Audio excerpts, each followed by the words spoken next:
Hello everyone, I'm James. Today, we're diving into another truly horrifying real-life case. Please support the channel by subscribing and staying active. It really helps me out a lot. I'd be incredibly grateful for that. Let's get started. Rebecca Collins was born on December 15, 1974, in Virginia. She was raised by her mother as an only child. From an early age, Rebecca showed an interest in the arts. She played the flute, participated in school plays, and was a member of the school band. After graduating from high school, she attended Bloomsburg University in Pennsylvania, majoring in speech therapy. Rebecca worked hard in her studies, knowing her mother held multiple jobs to cover tuition.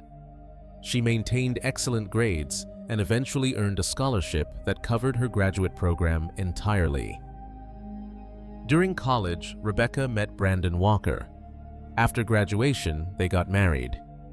However, shortly before the wedding, Brandon was diagnosed with multiple sclerosis, a degenerative disease that could lead to permanent disability. Despite this, Rebecca chose to stay with him and promised to support him through his illness. They settled in Camp Hill, Pennsylvania, where Rebecca secured full-time employment at a local medical center. Her steady income allowed them to purchase a house. They planned for the future and began saving money in case Brandon's health worsened, making it impossible for him to work. Rebecca also took on a second job to increase their financial security. On January 10, 2003, the day started like any other. Rebecca, 28 years old at the time, went to work at the medical center and completed her shift around 5 p.m. After finishing her primary job, she went directly to her second job and worked for several more hours before heading home. Brandon Walker had finished his work earlier that day, but made plans to meet a friend in a nearby town. Around 8 p.m., Brandon returned home and immediately noticed something was unusual. The house was dark, and Rebecca was not there. Upon entering, he found the house in disarray. Items were scattered across the floor, as if someone had searched the house for valuables. He checked every room, calling out for Rebecca, but there was no response. When he stepped into the garage, he discovered Rebecca lying on the floor in a pool of blood.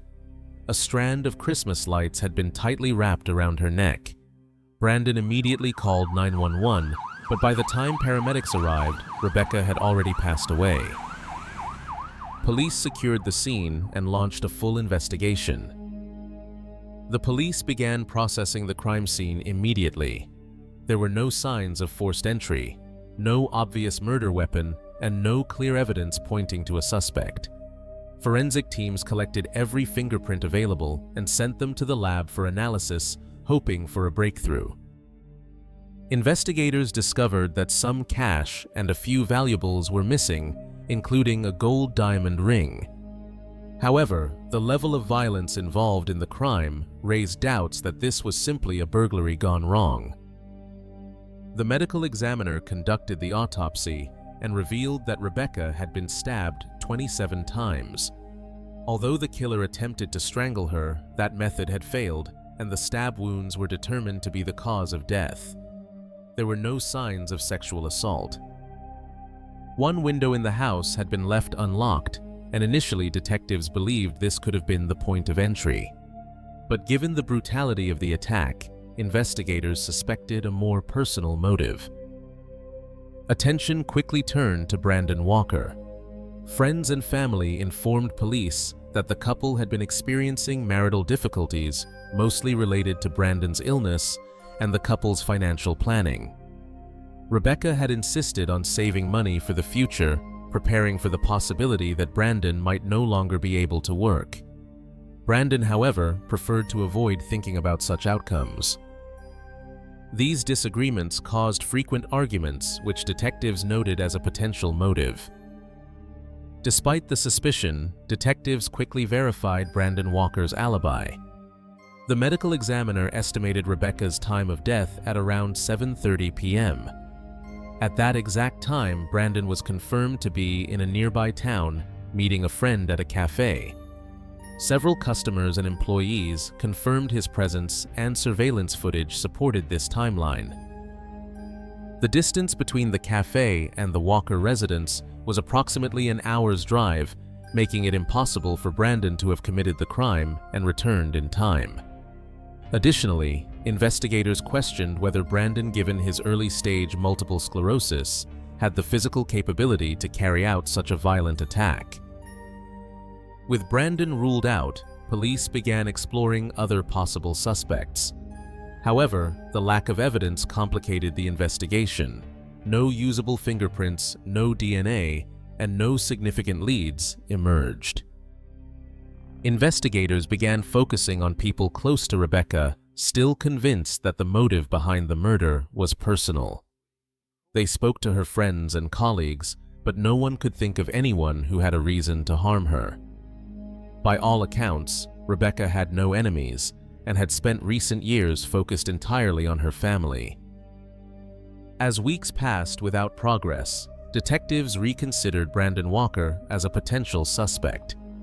Although his alibi seemed solid, his behavior following the murder raised concerns. Soon after Rebecca's death, Brandon Walker moved to another town to be closer to his family. He began missing work frequently and completely cut off contact with Rebecca's mother, despite their previously close relationship. Investigators also took note of his sudden change in spending habits.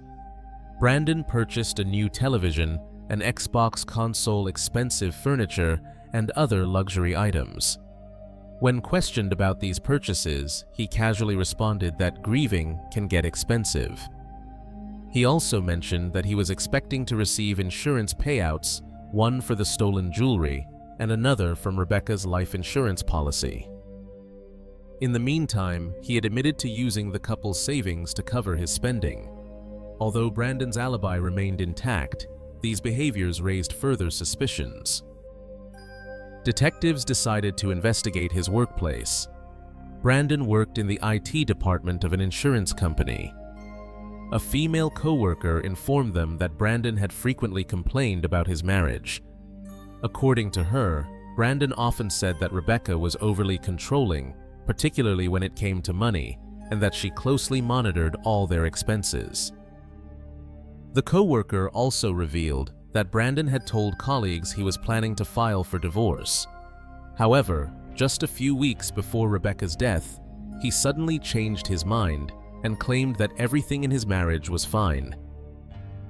Before the interview concluded, the co-worker suggested detectives speak with another colleague, Blake Norris, who was especially close to Brandon. Blake Norris worked in the same IT department as Brandon Walker. The two became close friends, bonding over their shared interests in video games and horror films. Blake had even written a script for a low-budget horror movie he dreamed of producing. Inspired by films like The Blair Witch Project, the story followed 5 friends who encountered a vengeful spirit while hiking through the Appalachian Mountains. Brandon became very interested in the project and discussed it regularly at work. But according to other co-workers, their conversations changed in the weeks leading up to Rebecca's murder. The frequent talk about video games and the horror film script stopped. Instead, the two men began having private, hushed conversations, often isolating themselves from others. This change in behavior caught the attention of detectives. Rather than immediately questioning Blake, investigators decided to apply pressure on Brandon first. They maintained regular contact with him under the pretense of reviewing minor details about the case. During one of these meetings, detectives asked Brandon to walk them through the crime scene again. This time, his account of what happened differed from his original statement. Initially, he claimed he had not touched Rebecca's body and immediately called 911. But now, he said he had held her hand and pulled her into his arms before contacting emergency services. Additional inconsistencies emerged regarding small details. To detectives, this indicated Brandon was hiding something. From that point forward, police increased the pressure. They maintained constant contact with Brandon, monitored his movements, and tapped his phone. Their goal was to keep him nervous and aware that investigators were watching closely. By early May, nearly 5 months after Rebecca's murder, detectives decided it was time to confront Brandon Walker directly. They brought him in for another formal interview. This time they presented all the inconsistencies in his statements, his unusual behavior following the crime, and the testimonies from his co-workers about his financial frustrations and the planned divorce that was abruptly cancelled. During the interrogation, one of the detectives shifted tactics and stated, "We know you didn't kill Rebecca, but we also believe you know exactly who did." This approach produced results. After a long pause, Brandon asked his mother, who was present in the room, to leave. Once she was gone, Brandon admitted he was ready to confess on the condition that the death penalty would not be pursued. Detectives agreed, and Brandon revealed the full extent of the plan. He explained that his relationship with Rebecca had become strained due to constant financial disagreements. He resented how she controlled their spending and prevented him from enjoying the things he wanted in life. His frustrations intensified after becoming close friends with Blake Norris, who reignited his interest in the horror film project. Blake and Brandon discussed ways to fund the film, but the only solution they found was using Rebecca's life insurance payout and the couple's savings. Over the next several weeks, they formulated a plan to murder Rebecca, drawing direct inspiration from the horror movies they loved. Brandon would establish a solid alibi while Blake stayed behind to kill Rebecca. They also planned to stage the crime scene to look like a robbery, ensuring that an insurance claim for the stolen jewelry could be filed. Additionally, they expected to receive $100,000 from Rebecca's life insurance policy. On the day of the murder, the plan was executed. After Brandon left to meet his friend, Blake remained at the house waiting for Rebecca to return. When she arrived, Blake attempted to strangle her using a strand of Christmas lights, but she resisted fiercely. He then resorted to stabbing her repeatedly, resulting in her death. Blake fled the scene shortly after discarding the gloves and weapon he had used. Brandon returned home later and called the police, claiming he had just discovered his wife's body. Following Brandon's confession, investigators focused their efforts on gathering evidence against Blake Norris. They obtained a search warrant for his vehicle, where they discovered a receipt listing the purchase of several suspicious items. On the day of the murder, Blake had bought rubber gloves, work gloves, a black hoodie, black pants, and a large knife. Detectives traced this purchase to a local store and questioned employees. They also checked the store's records and found that the same credit card had been used to purchase the knife, which matched the wounds found on Rebecca's body. However, when police interviewed Blake's friends, they encountered a new obstacle. Two of Blake's friends claimed that he had been at his apartment around 7:30 p.m., the estimated time of the murder. If this was true, it would have been nearly impossible for him to return from the crime scene in time. Investigators reviewed the friends' timeline and obtained a receipt from a gas station where the two friends said they stopped after visiting Blake. The timestamp on the receipt showed 8:30 p.m. Not 7:30 p.m. as the friends initially claimed. This discrepancy proved that Blake had ample time to commit the murder and return home before his friends arrived. With this critical piece of evidence, detectives arrested Blake Norris and charged him with the murder of Rebecca Collins. When police arrived at his home to make the arrest, Blake fainted on the spot. Despite the overwhelming evidence, he initially refused to confess. However, as the trial date approached and prosecutors announced they would pursue the death penalty, Blake agreed to a plea deal. In exchange for removing the death penalty from consideration, Blake admitted to the murder. He confirmed that the motive was financial and that he hoped to receive $20,000 from the insurance payout to clear his debts. In the end, both Brandon Walker and Blake Norris were sentenced to life imprisonment without the possibility of parole. After the trial, Rebecca's mother founded a non-profit organization dedicated to supporting victims of domestic violence. The organization remains active to this day, helping hundreds of people in need. The case of Rebecca Collins stands as a clear example of how financial desperation and personal resentment can lead to unimaginable consequences. It also highlights how calculated and methodical some crimes can be, even when committed by individuals with no previous criminal history. Despite the lack of direct evidence, initially persistent investigative work and attention to inconsistencies ultimately revealed the truth.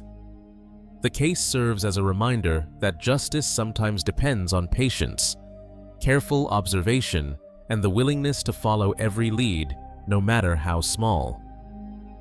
Rebecca's life was marked by kindness, dedication to her family, and a strong work ethic. Though her life was tragically cut short, her legacy lives on through the non-profit organization founded by her mother, providing support and resources to those affected by domestic violence. Both Brandon Walker and Blake Norris remain incarcerated, serving life sentences without the possibility of parole. This case closed one chapter of a tragic story, but the efforts to support other victims continue.